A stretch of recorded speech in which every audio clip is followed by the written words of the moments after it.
Olá, querido amigo, olá, querida amiga.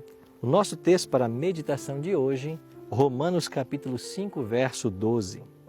Portanto, assim como por um só homem entrou o pecado no mundo e pelo pecado a morte, assim também a morte passou a todos os homens, porque todos pecaram. Essas palavras escritas pelo apóstolo Paulo traz para nós hoje uma profunda reflexão. Você sabia que no século XIV, entre os anos 1348 e 1351, 25 milhões de pessoas morreram vítimas da peste bubônica na Europa?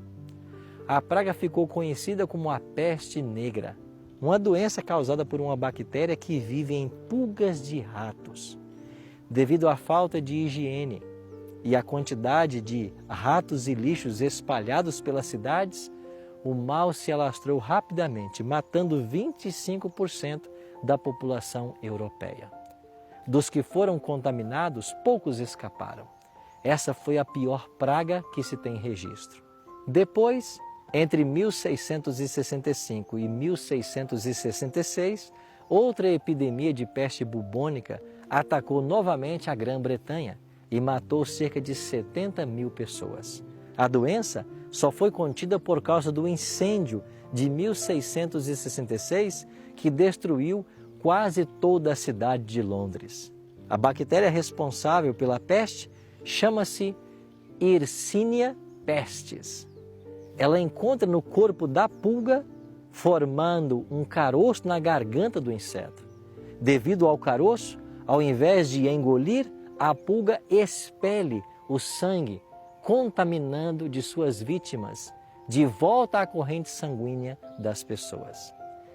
Como a peste bubônica, o pecado é também uma doença que atingiu a todos os homens e se alastra com facilidade. Nesse caso, não há como evitar. Uma criança, ao nascer, já traz consigo a bactéria, o vírus do pecado. Ela não cometeu nenhum ato pecaminoso, não mentiu, não furtou, mas sua natureza é pecaminosa. Felizmente, resta uma saída.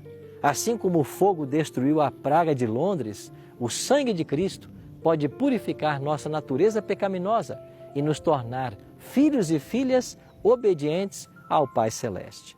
Se nós não podemos evitar o ter nascido em pecado e termos tendência para o pecado, natureza pecaminosa, nós podemos hoje nos render a Cristo. E quando isso fazemos, Ele implanta em nós uma natureza espiritual.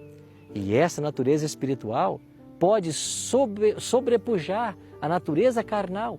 E nós podemos, pela graça de Cristo, sermos libertos do pecado, sermos perdoados e, na volta de Cristo, sermos completamente transformados, quando então a natureza pecaminosa deixará de fazer parte de todos nós. Vamos orar e aguardar com ansiedade esse momento da volta de Cristo? Querido Deus, nesse dia, nos colocamos em Tuas mãos. Somos pecadores, mas confiamos na Tua graça e no Teu perdão. Confiamos no poder do Teu Espírito, que pode nos ajudar ao longo desse dia a andarmos na Tua presença e sermos leais à Tua palavra. Por isso nos abençoa. É a nossa oração. Em nome de Cristo. Amém.